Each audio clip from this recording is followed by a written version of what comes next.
How y'all doing? This is October the 3rd. It's beautiful. Fall is into full swing. Since September the 23rd was the fall equinox, which some of y'all don't understand that, do you? Okay, but anyway, I'm going to talk to you today about Trump, the top dog, because he is the top dog. He has corona, and I'm talking about why Christians endorse him. Now, it's rare that I talk about Trump or any other politician unless they really capture my attention. I usually keep my political views private, but I want to talk about him anyway. The word is that official word is that he does have the coronavirus. So question, why do Christians, except me, endorse Trump? Why? Because they are just like him. Birds of a feather do flock together. They are just like him. He commits adultery every day, all day. The Christian pastors, prominent ones that you know about, they commit adultery with men and women every day, all day. Trump curses. There's a lot of pastors and preachers that curse. Oh, that's a big cat. Okay. Trump is a pagan, makes no apologies for it, and there are a lot of these prominent pastors and preachers and evangelists who are pagans.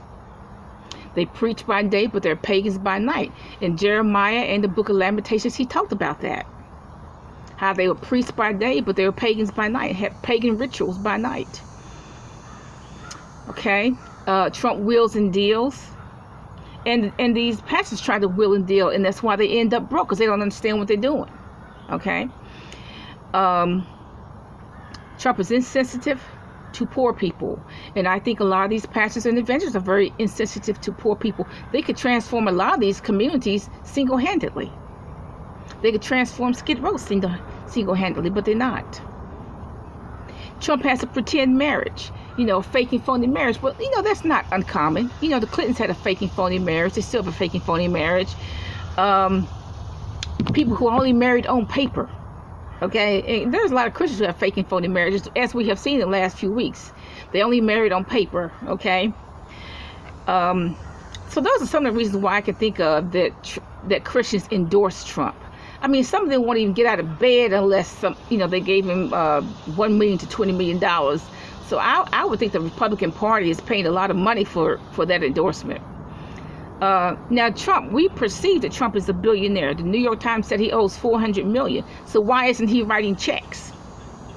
The only reason why he's not writing checks is because he doesn't have the money. Okay, because he should be writing checks. If he's a billionaire, he'd be left with $600 million. That makes sense. In other words, if you have $100 and you owe somebody $40, why aren't you paying them? Because you don't have the money. You don't have the money. So Trump doesn't have the money. But he's pretending that he has some money, but he doesn't. He's broke. Okay? Now, it was shocking news to me that he has the coronavirus, because you would think that as much money is in Washington, D.C., that they would have enough money to, spray the White House with Lysol and spray Air Force One with Lysol. You would think they would. But they don't. They didn't have no sense then spray Lysol, on Air Force One, or sprayed the White House with Lysol. They didn't have any sense. So look, he doesn't have any sense. Nobody working under him has any sense. Now, I would think that probably Pence is probably they're probably transitioning power to Pence right now. I would think so. That's a stray dog. But they are probably getting Pence ready to transition power right now. Have a nice day.